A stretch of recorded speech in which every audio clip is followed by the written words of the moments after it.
जी दोस्तों, आज हम इस लेक्चर में ये वाला एक टेम्पलेट बनाना सीखेंगे। इसमें ज़्यादा कुछ यानी डिज़ाइनिंग नहीं है, इसमें जो मेन सीखने की चीज़ है वो रिस्पॉन्सिव नेविगेशन है।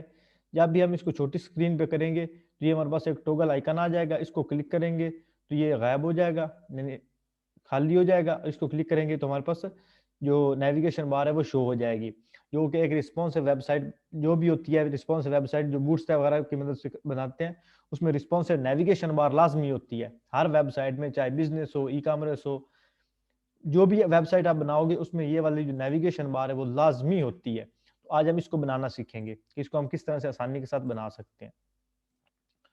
तो इसके लिए जो सिंपल है, जो है मैं इसका जो पहले कोड है इसका ये वाला कट कर लेता हूँ, ताकि हम दोबारा से सारा कुछ जो है नए सिरे से लिख लें, या फिर ये HTML वाला रहने देते हैं, बाकी कोई अभी इसको हाइड कर देते हैं जावास्क्रिप्ट वाले को। इसको हमने कर दिया हाइड, और ये वाला अब इसको आपने समझना है। इसमें कोई इतना ज़्यादा मुश्किल बात नहीं है इस कोड को समझने में। सिंपली जो है ये एक हेडर हेडर हेडर का टैग, और इसको मैंने क्लास दी है हेडर, और ये इसमें ये टैग क्लोज हो गया। सिर्फ हमारे पास क्लास का टाइम थोड़ा होता है, तो इसलिए मैं इसको कॉपी पेस्ट कर रहा हूँ। ये हो गया। उसके बाद हमने एक डिव ली, डिव को मैंने क्लास दी टॉप नैव और आईडी भी दे दी माई टॉप नैव, ये वाली डिव ली, उसको क्लास दी टॉप नैव, उसको आईडी दी माई टॉप नैव। इतना हो गया। अब इसके अंदर जो हम मेन्यूज लेंगे उसके लिए मैंने एक टैग लिया, एक टैग के अंदर मैंने ये मेन्यूज लिख लिए। इसको करने के और भी बहुत सारे तरीके हैं, लेकिन जो अभी आप लोगों के लिए आसान सा है वो मैं करूंगा। जहाँ पे आ गया और इसको थोड़ा सा हम अलाइन कर लेते हैं। अब इसमें क्या है, कोई इसमें इतना ज्यादा मुश्किल बात नहीं है। इसमें सबसे पहले जो समझने की बात है वो ये डिव टॉप नैव और माई टॉप, ये हो गया। उसके बाद एक टैग, पहला जो उसका मेन्यू है वो होम है, तो उसको एक क्लास दी हुई है एक्टिव। वो किस वजह से दी हुई है, जब हम CSS में इसका कोड लिखेंगे तो आपको समझ आ जाएगी। दूसरा इसका मेन्यू न्यूज, फिर कॉन्टैक्ट, फिर अबाउट, और जो ये लास्ट वाला है इसको मैंने क्या ये एफ बार्स लगाया हुआ है। ये क्यों लगाया हुआ है जी मैं आपको बताता हूँ। इसका अगर हम रीलोड करेंगे और इसका ये जो कोड है CSS वाला, ये भी एक दफ़ा मैं इसको, बल्कि हम अभी चाहे डिलीट भी कर दें तो कोई मसला नहीं, अभी मैं कमेंट आउट कर देता हूँ सारे को। तो ये आ गया। अब ये जो टॉगल आइकन ये वाला शो हो रहा है ना, ये वाला जिसके ऊपर मैं क्लिक कर रहा हूँ रेड हो रहा है, ये है बार। अब ये किस तरह से लगाना है, इसके लिए हम जो फॉन्ट ऑसम है उसकी लाइब्रेरी यूज करेंगे। जो पिछली वीडियोस है उसमें मैंने आपको इसका सीडियन लगाना सिखाया था, जिसको पता है ठीक है, नहीं तो फिर दोबारा सिखा देता हूँ। आपने सिंपली आना गूगल पे, यहाँ पे लिखना है फॉन्ट ऑसम, फॉन्ट ऑसम, और उसका लिखना है CDN, ये वाला, इस पर क्लिक कर लेना, ये आ जाएगा। पहले वाले को क्लिक कर लो, और ये इस जहाँ पे इसके जो आइकन्स है उनका जो नाम है वो आपने देखना है, कौन सा आइकन में लगाना है, उसका क्या नाम है। ये CSS की फाइल होती है। आप इसी जो ये वाली लाइन है इसी को भी आप बार बार यूज कर सकते हो। कहीं पे भी ये पड़ा होगा फॉन्ट ऑसम की लाइब्रेरी, तो आप उसको यहाँ से लिंक कर सकते हो। अब यहाँ पे आ गया और यहाँ पे होगा, ये भी आ जाता है यहाँ पे। कोई भी आप इसका सीडियन लगाओगे, अब जब आपने आइकन्स लगाने हैं तो यहाँ पे आना है आपने, और यहाँ पे लिखना स्टार्ट पे आ जाना है। ये फॉन्ट ऑसम 6 है, तो हमारे पास कौन सा लगा हुआ है 4.7, ये ओल्ड है, ये भी ठीक काम कर जाता है, ओल्ड ये यूज होता था। अभी थोड़ा सा नेट जो है वो इशू कर रहा है, लेकिन कोई मसला नहीं है। यहाँ पे एक और कोई सीडियन, ये वाला सीडियन, यहाँ से आप सीडियन लगा लो। सीडियन आपको कहीं से भी मिल जाएगी, कहीं और किसी और की वेबसाइट पे लगा हुआ है वो भी आप लगा सकते हो। अब ये लोड हो रहा तब तक हम ये देख लेते हैं। ये आ गया इसके सीडियंस, ये इसका सीडियंस पड़ा हुआ, यहाँ पे आपने करना क्लिक यहाँ से, और ये देखें ये इसका सीडियन लिंक है। आपने इसको सिलेक्ट करके या इसको यहाँ से कॉपी कर लो। अगर HTML में डायरेक्ट एम्बेड करना है, आपने खुद नहीं लिखना, तो इस पूरे को यहाँ से कॉपी कर लो, ये कॉपी हो गया। और ये जो पहले आपका लगा हुआ है इसको मैं कर रहा हूँ अब डिलीट एक दफ़ा। ये मैंने किया डिलीट और किया फाइल को सेव। अब पेज को अगर रीलोड करूंगा तो हमारे पास वो आइकन नहीं आ रहा, लेकिन जैसे ही मैं इस जो है फाइल, इस लाइब्रेरी को मैं इंक्लूड करूंगा तो हमारे पास आइकन लगने स्टार्ट हो जाएंगे फॉन्ट ऑफ सम के। और यहाँ पे आप इसके आइकन जो है वो फाइंड कर सकते हो, फॉन्ट ऑफ सम के आइकन, यानी यहाँ आप पाओगे ना वेबसाइट पे इनकी फॉन्ट ऑफ सम की तो यहाँ पे आइकन्स की क्लासें होती हैं, तो आप कोई भी उनमें से क्लास जो यूज कर सकते हो। आपको लास्ट वीडियोस में मैंने बताया था, ये सारे आइकन आप कोई भी यूज कर सकते हो। लेकिन जब आपने नेविगेशन बार बनानी है तो आपके पास ये बार्स होने चाहिए, इसके अलावा आपने कोई और जो आइकन यूज नहीं करना। आपके पास बार ही होने चाहिए, चाहे वो 3 हो या 2.5 हो। ये भी एक न्यू स्टाइल है वो लगाने का, लेकिन अभी हम ये यूज करेंगे। अब इसको हमने करना है थोड़ा सा स्टाइल। अब इसको हमने ये एक लिंक दिया जावास्क्रिप्ट वाइड 0, इसके ऊपर कोई और जावास्क्रिप्ट, इसको अभी आप छोड़ दो क्योंकि अभी जावास्क्रिप्ट मैंने आपको नहीं सिखाई। आपने इसे एज इट इज लिख देना है, जावास्क्रिप्ट, ये आगे कॉलन पा के वाइड और ये ब्रैकेट में 0 लगा देनी है। ऑन क्लिक पे आपने ये माई फंक्शन लगा देना है कि ये वाला फंक्शन जो है ये परफॉर्म हो जाए।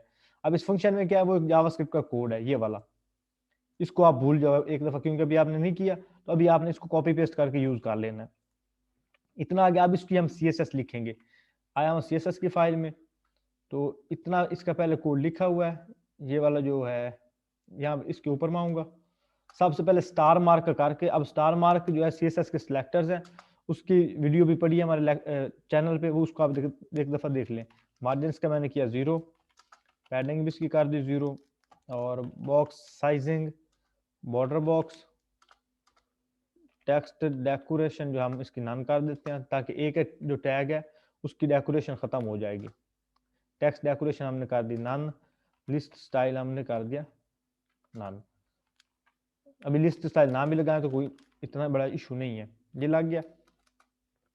उसके बाद अगर हम इस पेज को रीलोड करेंगे तो ये बिल्कुल साथ चिपक जाएगा।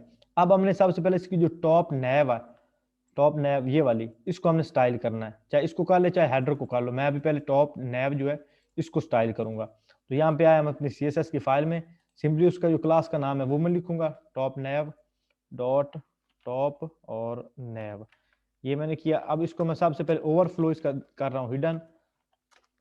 अब जिसको ओवरफ्लो का नहीं पता वो ओवरफ्लो वाली वीडियो जाके देखे। बैकग्राउंड कलर, बैकग्राउंड इसका मैं कर रहा हूँ ब्लैक। अब इसको मैं करूंगा सेव और रीलोड किया। अब ये देखिए इसके बैकग्राउंड जो लग गया ब्लैक, जितनी हमने प्रॉपर्टीज अप्लाई की वो सारी लग गई। इसके बाद जो टॉप नैव है, इसके अंदर जो ए एलिमेंट है, ए टैग है, इसको हम स्टाइल करेंगे।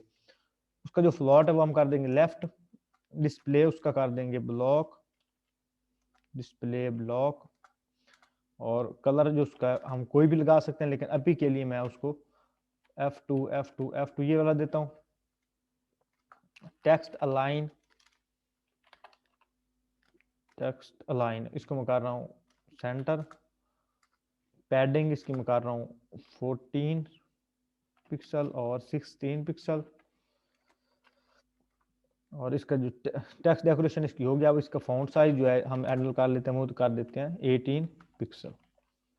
इतनी हमने एक टैग की स्टाइलिंग लिख ली। अब इसको मैंने किया रीलोड, तो ये हमारे पास कुछ इस तरह से शो हो रहा है, यानी एक टैग को यानी मैंने सही तरीके से थोड़ा सा स्टाइल कर दिया। अब ये इतना हमारे पास एक टैग स्टाइल हो गया। अब इसके होवर पे मैंने कोई इफेक्ट लगाना है, तो इसको मैं यहाँ से करूंगा कॉपी, यहाँ पे नीचे आऊंगा CSS के सिलेक्टर यूज करूंगा होवर वाला, और इस पे आऊंगा, इसको मैं सबसे बैकग्राउंड दूंगा, बैकग्राउंड में इसे कोई भी दे सकता हूँ, लेकिन मेरे पास जो पहले से लगा हुआ है वही मैं यूज करूंगा। और इसका जो कलर है फॉन्ट का वो मैं कर दूंगा इसका ब्लैक, और इसकी ट्रांजिशन लगा दूंगा ताकि थोड़ा सा हमें देर में शो हो, यानी इफेक्ट थोड़ा सा देर में लगे। 5 सेकंड इज इन आउट, कोई भी आप इफेक्ट लगा सकते हो। अब इसके होवर कर रहा हूँ, ये देखिए बड़े सुकून के साथ होवर कर रहा है, इसका बैकग्राउंड कलर चेंज कर रहा है, और जो फॉन्ट कलर है उसका ब्लैक कर रहा है। आप इसको कोई और भी कलर दे सकते हैं, लेकिन ये मुझे परफेक्ट लग रहा है तो ये मैं कर रहा हूँ। ये सिर्फ आपको मैं फंक्शनैलिटी बतानी है, फिर आप अपनी तरफ से कोई किसी किस्म का भी स्टाइल अप्लाई कर सकते हो। उसके बाद टॉप नैव आ गया, टॉप नैव ए, और उसके बाद डॉट एक्टिव। अब डॉट एक्टिव आपने यहाँ पे समझना है कि जितने भी टैग्स हैं ए के वो सारे एक दूसरे के रिलेटेड हैं। ये देखो एक जैसे हैं सारे, लेकिन जो फर्स्ट वन है इसको मैंने क्लास दी हुई है एक्टिव, मतलब कि मैं इसको अलग तरीके से स्टाइल कर सकता हूँ इसकी क्लास नाम के बिना पर। Based on this class name I can style it differently. अगर मैं इसको मुख्तलिफ तरीके से स्टाइल करना है तो इस क्लास नेम के जरिए मैं इसको स्टाइल कर लूंगा। तो मैं यहाँ पे टारगेट कर रहा हूँ CSS के सिलेक्टर्स। अब जिसको CSS के सिलेक्टर्स का नहीं पता, उसकी एक कंप्लीट वीडियो पड़ी है, वो आप लोग देखो। इंशाल्लाह मैं कोशिश करूंगा कि उसका लिंक भी डिस्क्रिप्शन में दे दूं। टॉप नेव और एक्टिव। अब इसको हमने स्टाइल करना। अब इसका जो बैकग्राउंड कलर है वो हमने लगाना है थोड़ा सा ग्रीन। अब ग्रीन के लिए जो इसका कोड है वो मैं इसका पेस्ट करूंगा, जो इसका ऑलरेडी यूज हो रहा है, ये वाला ग्रीन वाला, ये हम यूज करेंगे।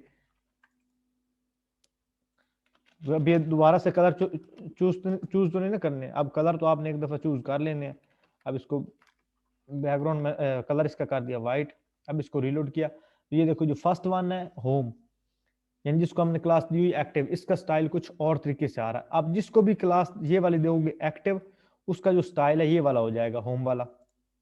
मिसाल के तौर पर अगर इसको मैं यहाँ से करूंगा कट और मैं लगा दूंगा अबाउट को ये वाली क्लास लगा दूंगा, तो अबाउट वाला जो है वो स्टाइल हो जाएगा। लेकिन मुझे फर्स्ट वाला चाहिए तो मैं फर्स्ट वाले को ही लगाऊंगा। ये आ गया। अब इतना हमारे पास हो गया। अब हम हमारा जो आइकन है ना उसको हमने स्टाइल करना है, जिसमें हमने लगाया हुआ है उसको, ये वाले को, क्लास वाले को। और इस एक टैग है, इसको हमने क्लास दी हुई आइकन। ऑन क्लिक पे हमने फंक्शन परफॉर्म करवाया हुआ है और इसके अंदर ये आई का टैग लगा हुआ है। जब मैं एक टैग को अब डिजाइन करूंगा तो ये जो आई का टैग है इसके ऊपर स्टाइलिंग अप्लाई होगी। डायरेक्टली आई के टैग पे स्टाइलिंग अप्लाई नहीं होगी। तो इसके लिए मैं जो ए का टैग है उसको क्या करूंगा, सिलेक्ट करूंगा और उसकी मैं क्लास का नाम यहाँ पे यूज करूंगा आइकन। यहाँ नीचे आया और मैं यहाँ पे यूज करूंगा वो टैग, ए टैग, जिसकी क्लास हो आइकन, उसके साथ क्या हो, उसका जो डिस्प्ले है वो नन कर दो। जब मैं इसका डिस्प्ले नन करूंगा तो ये हमें शो नहीं होगा।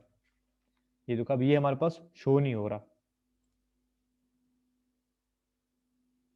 हाँ आई टैग, मैं आपको ये लेक्चर के एंड में बताता हूँ आई टैग क्या है। ये भी सिंपल है, टेक्स्ट को लिखने के लिए इस्तेमाल होता है, लेकिन मैं आपको बताता हूँ इसका बाद में कि आई टैग का इस्तेमाल क्या है। ये इतना हमारे पास हो गया स्टाइल। अब अगर इसको मैं करूंगा यहाँ पे रीलोड, तो ये देखिए अब छोटी स्क्रीन पे भी सेम व्यू आ रहा है। अब मैं इसको छोटी स्क्रीन के लिए थोड़ा सा ऑप्टिमाइज करने की कोशिश करूंगा कि जब ये छोटी स्क्रीन पे आए तो उसके लिए थोड़ा सा ऑप्टिमाइज हो जाए। तो यहाँ नीचे आ जाऊंगा और यहाँ पे मैं सिलेक्ट करूंगा मीडिया,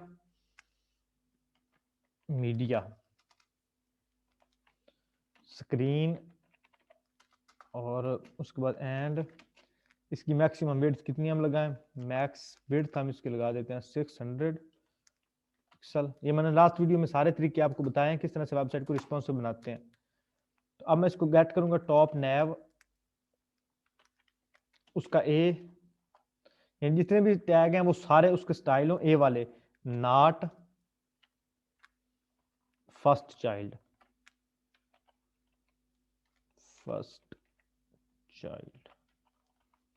अब इसका मतलब क्या है, इसका मतलब है कि टॉप नेव के अंदर जितने भी टैग हैं उन सबको स्टाइल कर दो, जो मैं यहाँ पे स्टाइल अब डिफाइन करूंगा, लेकिन नॉट फर्स्ट चाइल्ड, जो फर्स्ट वाला चाइल्ड है ये होम वाला, इसको स्टाइल नहीं करना। तो यहाँ पे आया और इसको टारगेट किया और यहाँ पे इसका जो डिस्प्ले है वो मैं कर दूंगा नन। कि जब भी मैं इस यानी 600 की विड्थ पे आऊंगा तो इसका जो साइज है वो हो जाएगा चेंज। अब मैं जैसे इस स्क्रीन को करूंगा रीलोड तो ये देखो जैसे मैं 600 की विड्थ पे आया तो वो वाले जो नीचे वाले मेन्यूज थे वो हाइड हो गए, सिर्फ हमारे पास फर्स्ट वन शो हो रहा है, क्योंकि यहाँ पे हमने कहा है कि फर्स्ट चाइल्ड उसका नन ना हो। अगर इसको मैं यहाँ पे खत्म करूंगा, इसको सिलेक्ट करके मैं कट कर दूंगा तो इस पे भी ये सेम स्टाइल अप्लाई हो जाएगा, तो ये वाला भी हमारे पास शो नहीं होगा। लेकिन अब मैंने कहा है कि बाकी सारे जो हैं वो मुझे नहीं चाहिए, लेकिन जो फर्स्ट वन है उसका जो डिस्प्ले है वो नन ना करो। तो ये हमने इसके ऊपर एक स्टाइल अप्लाई किया। अब ये CSS के सिलेक्टर्स यूज हुए हैं। CSS सिलेक्टर्स का लास्ट वाला लेक्चर है वो आप सारे लाजमी देखो, उसने तकरीबन आपका 30 to 40% CSS को कंप्लीट करना है, उसको आपने लाजमी देखना है। जितने भी आप दोस्त नए हो आपने लाजमी उसको एक दफा देख लेना है। उसके बाद हमारे पास जो टॉप नेव है ए, और जिसकी क्लास है icon dot A dot icon, तो इसकी जो फ्लॉट है वो कर दो राइट और डिस्प्ले इसका कर दो ब्लॉक। अब इसका मतलब क्या है, यहाँ पे हमने इसका किया डिस्प्ले नन, लेकिन हमने कहा कि जब जिस 600 की विड्थ पे आए, जब स्क्रीन का साइज 600 पिक्सल हो तो तब इसका डिस्प्ले हो जाए ब्लॉक, मतलब तब ये शो हो जाए। लेकिन जब ये इससे बड़ी साइज पे जाएगा, 600 से अबव जाएगा, तो इसका डिस्प्ले नन हो जाएगा। अब जैसे मैं इसको रीलोड करूंगा तो ये हमारे पास ये आइकन भी आ रहा है, इसके ऊपर होवर इफेक्ट भी शो हो रहा है। ये देखिए, ये इतना जो था हमारा इसका जो CSS का कोर्स था, इतने ये आइकन्स और मेन्यूज के रिलेटेड इतना हमारा हो गया। इसके बाद हमने थोड़ी सी इसमें जावास्क्रिप्ट जो है उसका एडिशन करना है, ताकि हमारा थोड़ा सा काम जो है आसान हो जाए। उससे पहले मैं इस एक और विड्थ के लिए जो है डिजाइन करूंगा। यहाँ पे नीचे बिल क्या आते हैं, एक इसमें हम क्लास लगाते हैं रिस्पॉन्सिव की, टॉप नेव, और उसमें डॉट रिस्पॉन्सिव, ये हमने 2 इसमें क्लासेस लगाई। अब इसको मैंने क्या किया, इसके अंदर जो ए टैग लगे हुए हैं उनका जो फ्लोट है वो कर दो लेफ्ट नन नन, और डिस्प्ले उनका कर दो ब्लॉक, और टेक्स्ट अलाइन जो इसका लेफ्ट कर दो। अब इतनी हमने इसके ऊपर अप्लाई की। अब ये इसके ऊपर कोई भी किसी किस्म का वर्क नहीं करेगा। इसके लिए हम जावास्क्रिप्ट को थोड़ा सा यूज करेंगे। उसके लिए यहाँ पे आऊंगा और इसको मैं अनहाइड कर देता हूँ कोड को। इसको अनहाइड किया, अब इसके ऊपर आया। अब इसको मैं क्लिक करूंगा तो ये हमारे पास जो है जो वर्क हमने किया है, जो हमने इसके ऊपर इफेक्ट लगाया, वो अब डेफिनेटली इस पे काम कर रहा है। अब ये जो है थोड़ा सा ये आइकन भी साथ में नीचे आ रहा है, तो आइकन को अब मैं थोड़ा सा स्टाइल करूंगा। उसके लिए मैं यहाँ पे आऊंगा और इसके ये वाली विड्थ यहाँ से गेट करूंगा। यहाँ पे एक और इसकी हम मीडिया क्वेरी लगा लेते हैं, यानी 600 पे एक और लगा लेते हैं। तब क्या हो कि टॉप नेव डॉट रिस्पॉन्सिव, पोजीशन उसकी हो जाए एब्सोल्यूट, और इसी सारे को हम यहाँ से कॉपी करेंगे।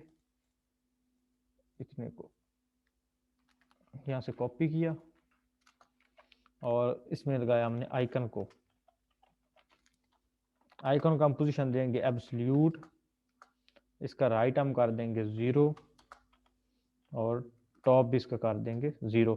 अब जब इस पे हम क्लिक करेंगे ये नीचे भाग के नहीं आएगा इस तरह से। जब ये सारा पूरी डिव को भगा रहा है। अच्छा, इसको थोड़ा सा स्टाइल कर लेते हैं। इसके नीचे आते हैं और ये वाला जो कोड है यहाँ से हम कट करके यहाँ नीचे लिखते हैं,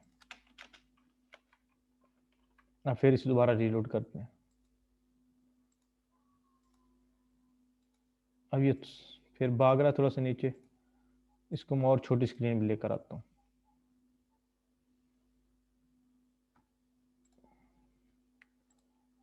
अच्छा, इसके लिए ना आई थिंक जो है हमने ऊपर आए रिस्पॉन्सिव वाला जो है इसका टैग, अच्छा रिस्पॉन्सिव वाला टैग भी इसका लगा हुआ है स्टाइल। अब इसका हमने थोड़ा सा जो है एरर फाइंड करना है कि किस एरर पे ये हमें कर रहा है कि इसकी जो विड्थ है वो ज़्यादा बढ़ रही है।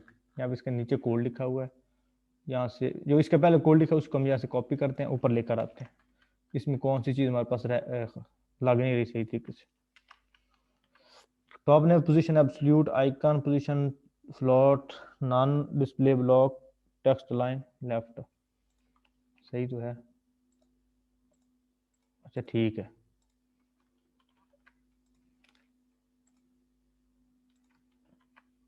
और यहाँ पे हम इसको पेस्ट कर देते हैं।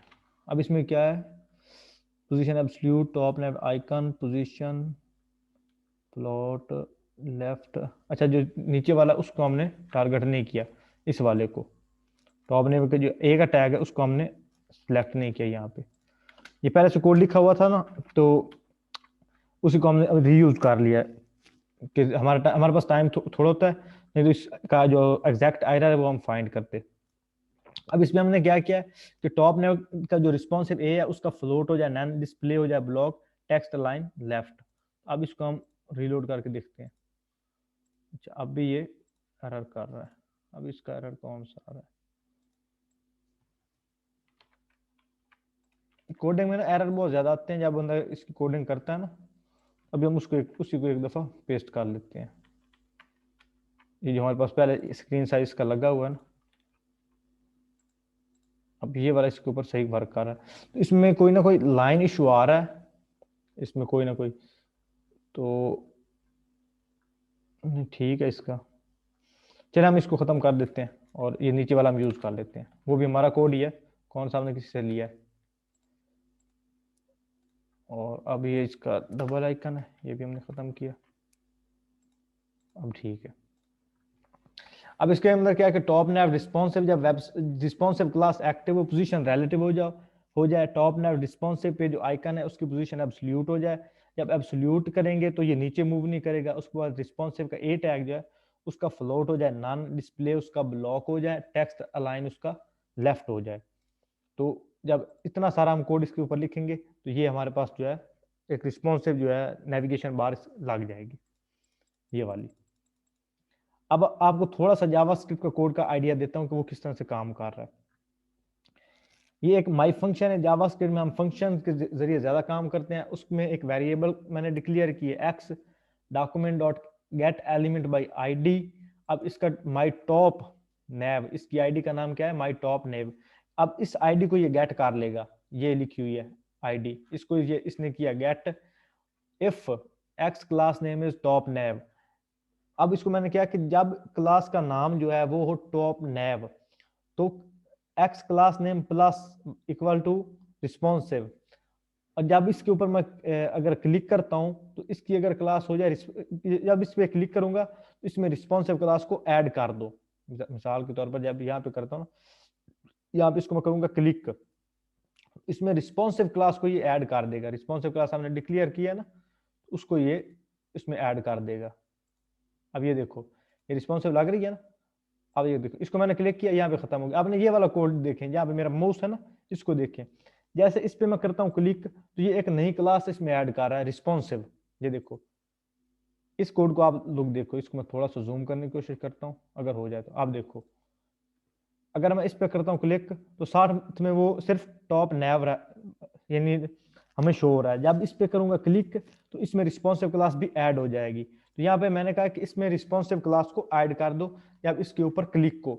अब ये क्लिक किस पे है, माई फंक्शन। माई फंक्शन हमने लगाया हुआ ए के टैग पे, ये इस पे, और ए टैग के अंदर हमने लगाए हुए हैं आइकन। मतलब ये आइकन को हमने टारगेट किया, जब भी बंदा इस आइकन पे क्लिक करेगा तो इसमें रिस्पॉन्सिव क्लास ऐड कर दो। लेकिन जब फिर दोबारा क्लिक करेगा तो इसको खत्म भी कर दो। एक दफा क्लिक करेगा तो इसे ऐड कर दो, फिर दोबारा क्लिक करेगा तो खत्म कर दो। तो ये इसका जावास्क्रिप्ट का कोड था। इसको आप कहीं पे भी यूज कर सकते हो, इसी कोड कॉपी करके, और यही क्लासों के नाम लगा के आप कोई भी रिस्पॉन्सिव नेविगेशन बार बना सकते हो। तो इतना जो था हमारा था इसका नेविगेशन का कोड। अब ये जो हेडर है, अब मैंने आपको लास्ट वीडियोस में भी बताया था कि इसके बैकग्राउंड पे हमने इमेज किस तरह से लगानी है। तो उसके एक दफा मैं दोबारा रिपीट कर देता हूँ। यहाँ पे नीचे, यहाँ पे हम लगा लेते हैं, चलो कोई नहीं, ऊपर आया, यहाँ पे मर्जी आप लगाना चाहो हेडर। अब हेडर को मैंने किया गेट, तो हेडर के अंदर जो इसकी स्टाइलिंग है, हमने इसके बैकग्राउंड पे इमेज लगानी है, तो उसके लिए विड्थ देंगे 100%, हाइट इसकी हम कर देंगे 100 BH, 100 BH। और इसका जो है बैकग्राउंड जो है हम कोई भी लगा सकते हैं। मैं इसके ऊपर जो कल वाला मैंने आपको बैकग्राउंड की वीडियो बताई थी लीनियर ग्रेडियंट, वो मैं यूज करूंगा। अब मैं यहाँ पे ग्रीन यूज कर रहा हूँ, फिर इसके ऊपर दूसरी हम यूज करते हैं। इसको मैं करूंगा रीलोड। अब इसके जो बैकग्राउंड है वो ग्रीन हो गया। अब मुझे ग्रीन नहीं चाहिए, मुझे इस पे चाहिए इमेज। तो इमेज के लिए मैं यहाँ पे इसका URL लिखूंगा, URL डॉट डॉट और इमेज का फोल्डर, और यहाँ पे मैं 3 वाली लगा लेते हैं। चलिए यहाँ पे अब इसकी जो इमेज है 3 वाली नहीं, ठीक, हम 4 वाली लगा लेते हैं, 4 वाली। तो इसकी इमेज लगी। अभी हमारे पास सही तरीके से नहीं शो हो रही, उसके लिए मैं इसका जो बैकग्राउंड साइज है वो करूंगा कवर, बैकग्राउंड पोजीशन सेंटर, और बैकग्राउंड रिपीट नो रिपीट। इतना कोड लिखूंगा तो इमेज जो है हमारे पास परफेक्टली शो हो जाएगी। तो ये इमेज हमारे पास परफेक्टली शो होगी। अब इसके ऊपर हमने ग्रेडियंट लगाना है, उसके लिए मैं यहाँ पे आऊंगा इस वेबसाइट पे cssgradient.io। यहाँ पे कोई भी किसी किस्म का भी मैं ग्रेडियंट सेलेक्ट कर लूंगा। अब मैंने ये वाला सेलेक्ट किया, तो इसको मैं थोड़ा सा सेट कर लेता हूँ, इसके 61, और दूसरे को भी कर देते हैं 61, यहाँ पे कर देते हैं 61। अब ये मैंने इक्वल लिया। आप कोई भी किसी भी किस्म का यहाँ पे ग्रेडियंट बना सकते हो। यहाँ आया और इस पे ये वाला कोड मैंने किया, यहाँ तक कॉपी, यहाँ तक कॉपी किया, और ये वाला जो है बैकग्राउंड इसके आगे मैंने ये कोड पेस्ट कर दिया। अब जहाँ पे ये समझ ले क्लोज कॉलन आ रहा है वहां पे इसे मैं खत्म करके सिर्फ कॉमा लगा दूंगा और बूम। अब इसके ऊपर ओवरले भी लग गई और हमारी जो बैकग्राउंड इमेज है वो भी शो हो रही। अब इसके ऊपर किसी किस्म का भी ओवरले लगा सकते हो जो आपको पसंद हो, कोई भी आप खूबसूरत सी तस्वीर भी यूज कर सकते हो। तो इतना हमारे पास हो गया। अब इसके अंदर हम थोड़ा सा जो है टेक्स्ट ऐड कर देते हैं। तो टेक्स्ट ऑलरेडी यहाँ पे लिखा हुआ है वही मैं यूज कर लूंगा। इतना इसको मैं यहाँ से करूंगा कट, ऊपर आया और इसके नीचे मैं ये टेक्स्ट लिख लेता हूँ। इस क्लास को मैंने किया कॉपी, हेडर डाटा को यहाँ पे आया, इसको ये टेक्स्ट शो रहा है। अब इस क्लास को मैंने किया कॉपी, हेडर डाटा CSS में आया। इसको थोड़ा सा मैं स्टाइल कर लूंगा। इसका टेक्स्ट अलाइन सेंटर किया, कलर इसका मैंने कर दिया वाइट।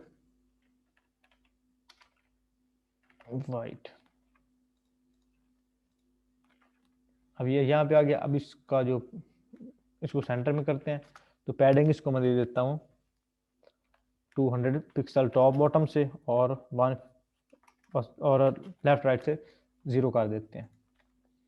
ये थोड़ा सा सेंटर में आ गया। अब इसका थोड़ा सा साइज बढ़ा लेते हैं। तो यहाँ पे आया और H2 और H2 का फॉन्ट साइज मैं दे देता हूँ 32 पिक्सल। ये अब हमारे पास 32, इसको थोड़ा सा और बढ़ा देते हैं 52 कर देते हैं। अब ये हमारे पास थोड़ा अच्छे तरीके से शो हो रहा है, लेकिन अब इसके ऊपर कोई ना कोई फॉन्ट फैमिली लगा देते हैं। खूबसूरत जो डिज़ाइन होता है उसमें फॉन्ट फैमिली जो है वो हमने लाजमी लगानी है। fonts.google.com पे आना है आपने। यहाँ पे कोई भी आप फैमिली सेलेक्ट करें। मैं भी जो है यहाँ पे रोबोटो लगा देता हूँ। रोबोटो को मैंने किया सिलेक्ट। ये हमारे पास शो न्यू लेयर अभी ओपन नहीं कर रही, थोड़ा नेट आई थिंक इशू कर रहा है। ओपन सांस, ये आ गया हमारे पास।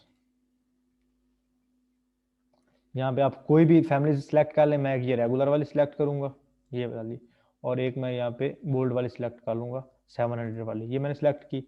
यहाँ इंपोर्ट पे आया और इतना कोड जो इंपोर्ट वाला यहाँ से किया कॉपी, CSS की फाइल में आया और यहाँ पे मैंने लगा दिया। इसका फॉन्ट मैंने गेट कर लिया। अब इसको लगाना किस तरह से, ये इसका कोड आ रहा है, इसको मैं यहाँ से करूँगा कॉपी और लगा दूंगा बॉडी टैग के अंदर। चाहे बॉडी टैग के अंदर लगा दें या चाहे आप लगा दें आल टैग के अंदर। मैं इसे बॉडी टैग के अंदर लगाऊंगा। चल इतना हमारा हो गया। अब इसको रीलोड करूंगा तो इसका जो फॉन्ट है वो भी हमारे पास थोड़ा सा खूबसूरत तरीके से नजर आ रहा है। ये ऊपर वाला इसका फॉन्ट भी चेंज होगा, नीचे वाला भी अब थोड़ा सा अच्छा व्यू दे रहा है। अब इसकी ओवरले जो है आप इसे किसी भी तरीके से स्टाइल कर सकते हो जिस तरह से आप करना चाहो। तो अगर जो इसका जो फॉन्ट कलर है वो व्हाइट कर रहे हो तो इसके ऊपर अगर हम लगाए ना थोड़ी सी बैकग्राउंड जो लेयर है लीनियर ग्रेडियंट थोड़ा सा ब्लैक लगाएं, तो मेरे पास पहले से मौजूद है एक, उसी को यहाँ पे लगा देता हूँ बैकग्राउंड लीनियर यहाँ तक एक हमारे पास है, पता नहीं वो परफेक्टली काम करती है कि नहीं। चलिए अब ये भी थोड़ी सी अच्छी लग रही है। अब कोई भी किसी किस्म की इसके ऊपर आप लगाना चाहो और ब्लैक लेयर तो आप लगा सकते हो। आई होप आप लोगों की इसकी समझ आ गई होगी। अब एक बंदे का ऑप्शन था कि क्वेश्चन था कि आई टैग क्या है। आई टैग सिंपल एक टैग है जिस तरह से दूसरे हमारे एलिमेंट्स हैं, पी टैग है, लेकिन इसका जो ना फायदा इसलिए है कि इसको ज्यादा आइकन लगाने के लिए यूज होता है।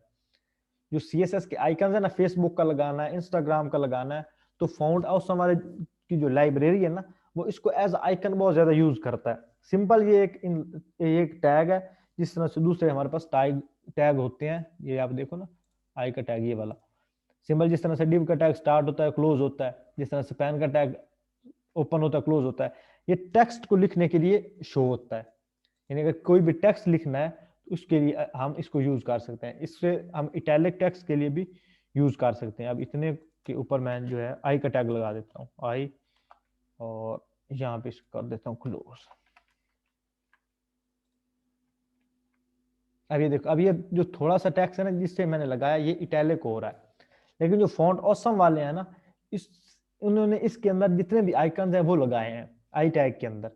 और जो एक दो और फॉन्ट जो प्रोवाइडर हैं उनने कुछ ने स्पैन के अंदर लगाए हैं, कुछ ने आई में लगाए हैं।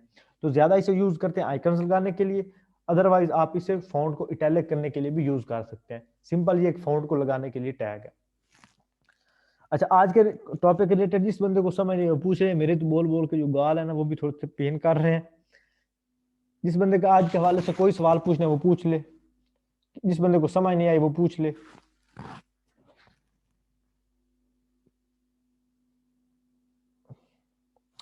हाँ फराज भाई, सिर्फ चाहे बैकग्राउंड कलर दे दो, कोई मसला नहीं, बैकग्राउंड कलर इसको देना है H2 को, तो आप सिंपली यहाँ पे आओ, यहाँ पे H2 है, किधर लगा हुआ है, यहाँ पे होगा किधर, H2 H2 H2 H2, ये वाला। अब इसको आप कोई भी बैकग्राउंड कलर लगा सकते हो। अब ये आपकी क्रिएटिविटी है, आप कितने से खूबसूरत बनाते हो। मैंने आपको एक आइडिया दे दिया, आपको जो मेन उसका मुश्किल काम था वो मैंने आपको बता दिया। अब इसके ऊपर आप इसका बैकग्राउंड कलर चेंज करो, इसके ऊपर खूबसूरत सी ओवरले लगाओ, मैंने इमेज भी बेतुकी सी लगाई है, आप कोई खूबसूरत सी इमेज लगाओ। अब आपकी क्रिएटिविटी, आप कितना इस पे मेहनत करते हो। अच्छा, इसके रिलेटेड किसी और का कोई सवाल, नुसरत आपका कोई सवाल, कामरान, फरहाद, मंसूर, पूनम, मोहम्मद अली, किसी बंदे का कोई सवाल है तो पूछ ले। जिस बंदे को समझ आ गई वो यस लिखे, जिसने कोई सवाल पूछना वो सवाल पूछे।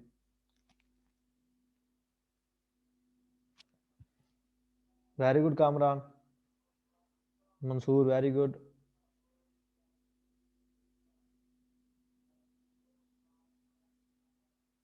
ठीक, वेरी गुड नुसरत।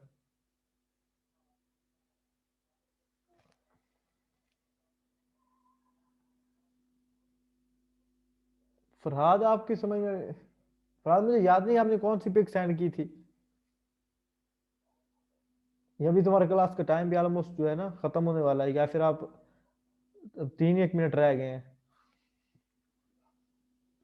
मोहम्मद अली, मोहम्मद अली आपको नहीं समझ आ रही। अच्छा, अब इसके ना ऊपर हम कोई ना कोई शेप लगा देते हैं, जो शेप लगा देते हैं। तो शेप लगाने के लिए मैं यहाँ पे आऊंगा और यहाँ पे लिखूंगा ब्यूटी, ये क्या है, इसके bentifili.com/clippy, इसके ऊपर आऊंगा, कोई भी यहाँ से एक सिलेक्ट करूंगा। अब इसको आपने कितना क्रिएटिव बनाना है वो अब आप पे डिपेंड है। आपको मैंने शेप प्रोवाइडर बता दिए, आपको मैंने खूबसूरत ग्रेडियंट लगाना सिखा दिए हैं।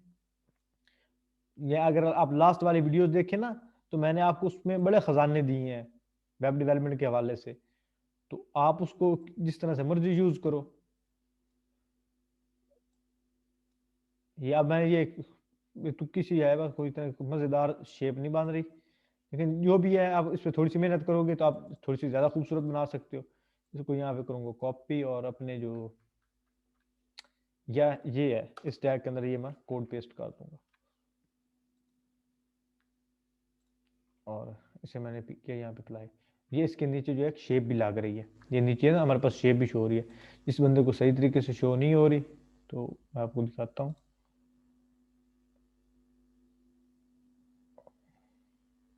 Sir, can you hear me? अच्छा अच्छा, फराद If we आपने have a minute, हाँ so बिल्कुल फराद, फिर मैं समझ आ गई फराद। फराद ये वाली ओवरले लगाना है, मैंने okay. लास्ट वाली वीडियो में बताई है, अब आपने वो आई थिंक लास्ट वाली वीडियो नहीं देखी। No, sir, no, sir. वो मैंने I will see, sir. Sounds. वो मैंने लास्ट वाली वीडियो सिर्फ आपके लिए रिकॉर्ड की थी कि आपको ओवरले में सब प्रॉब्लम आ रही थी। मैंने कहा कि आज पूरा टॉपिक ही ओवरले पे कर देते हैं, फिर आपने वो क्लास ही मिस कर दी। Yes, sir. तो मैं वो जो जो लास्ट वाली वीडियो है ना, मैं उसका लिंक दोबारा एक दफा पेस्ट कर दूंगा, तो आप वो वाली देखो, उसमें मैंने कंप्लीट Okay, sir. ओवरले लगाना सिखाया है। और इतने खूबसूरत की ओवरलेज हैं कि आप कहोगे सर जी मजा आ गया, कि आपको कहीं और भी इस तरह के Okay, ओवरले sir. जो है ना Okay, वो sir. नहीं आपको यानी सिखाएंगे। सिंपल उसके अंदर डिव लगाएंगे, बैकग्राउंड कलर Okay, लगाएंगे, sir. लेकिन मैंने लीनियर ग्रेडियंट के जरिए वो भी टूल यूज करते हुए किया है, ताकि आपको ज्यादा उसमें फंसना भी ना पड़े। ड्रैग एंड ड्रॉप करके खूबसूरत से ओवरले बना दो। अच्छा, हमारे जो मीटिंग का टाइम है वो खत्म हो गया है, लास्ट समझ लें 15 20 सेकंड रह गए हैं। इंशाल्लाह जिस बंदे को कोई भी प्रॉब्लम होगी वो मुझे ग्रुप में चाहे पूछ ले, चाहे नेक्स्ट जो मीटिंग होगी उसमें पूछ ले। इंशाल्लाह अगली वीडियो में मिलेंगे, तब तक के लिए सबको अल्लाह हाफिज, अपना ख्याल रखें, bye bye, take care, Allah Hafiz. खुदा हाफिज, अल्लाह हाफिज। अल्लाह हाफिज।